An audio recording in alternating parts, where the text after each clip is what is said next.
Okay, so I've spent all morning studying for a test I'm having at work, and I just needed to recharge, so I've come to take you out to the garden and show you the new happenings. And this is super sturdy and healthy. Yeah, with the long trestles. It's a beautiful plant. Tomatoes are one of my favorite plants to grow. And not a single tomato is like the other. Yeah. When you pinch the leaves, they smell beautiful. I'd say it smells like a tomato, but it doesn't smell like the actual tomato. It smells so much better than the fruit does. But there is a little damage on that one of the beefsteaks, simply because it kept falling over and it got scratched. But it's going to heal and it's going to be okay. And these flowers that I've been showing you, they're still just blooming and blooming. And it's a bit humid. Now, I don't think this pepper is going to do much of anything. It's simply been the same size forever, so I'm expecting it to fall off at some point, and I don't think I'm going to get any more peppers out of whatever pepper plant this is. But as you can see by the leaves, it's been decimated. Even the new growth is getting munched on by something. Swing over to the herbs, and yeah, you could tell most definitely that it's the end of the season. And from the herbs, we have the beans. And they're putting flowers out left and right. We've got the two cubanelles that are just hanging over the top. Still not much eating the leaves. And I'm bringing you an update on this pepper, if I could get the light to work right. Pepper that's starting to ripen, but it doesn't seem to want to focus because of the light. So you can see on this side that there's a little bit of reddening, and that's the ripening. Yeah. And that's the cubanelle. It's attached to this branch, and it comes up and over the green bell pepper. And the green bell pepper is supporting it right in there at the fork. But the green bell pepper is putting out new growth, new flower buds, and new flowers. And I even have some new flowers on the cubanelle. And here on the jalapeno, if I come forward, you could see not only the new growth, but the new flower I was telling you that was going to come out has finally opened. And if I pollinate it, I could show you a little bit of the pollen on my finger if it'll focus. That little white dot, that's pollen. And there's more flower buds in here.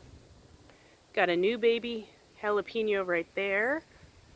And over here and up here, it's like I'm getting a third wave of jalapenos.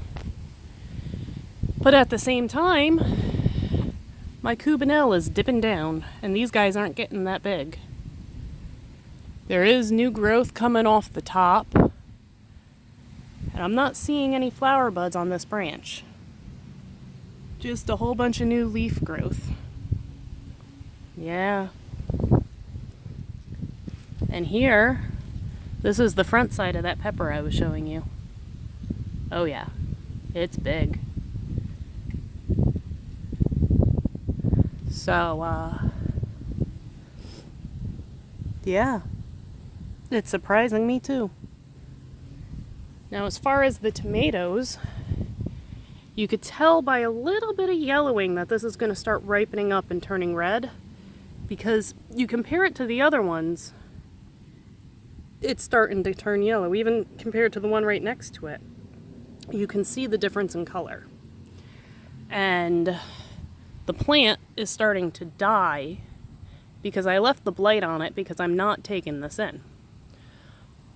But at the same time, it keeps putting out new growth and new tomatoes. Yeah. So it doesn't know what it wants to do.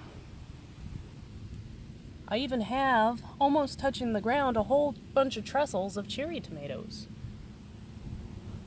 Surprising, right? I mean, you could see the devastation from the blight, but I don't see much in the ways of spreading at this point. Guess because it's been dry. But it's gonna rain, so I'm not watering it even though it needs to be watered. See right here, the wilting?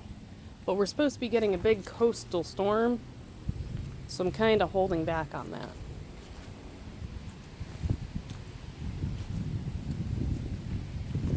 And back to where we started, there's new growth and more flowers hiding back here, and some baby green beans on the bean plants, and a whole bunch of new growth on this one, as well as green beans and flowers. So take it as you will. I don't know if these are an annual or if these are a perennial and they just die because of the frost.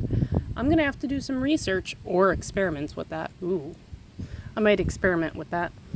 But yeah, it's a beautiful day in the garden. And this weekend, I will be taking clippings from the tomatoes and rooting them in some water in the house. So you guys can follow along if you have tomatoes that are growing outside, you want to continue growing, but you don't want to dig them up. Yeah, especially if you have a hybrid or you don't know what kind of tomato it is, that's the best route to go. So you can follow along with me on that one, and hopefully my rooting tomato experiment in water doesn't flop. But if it does, then you know how not to root tomatoes. So thank you all for watching, and have a wonderful day.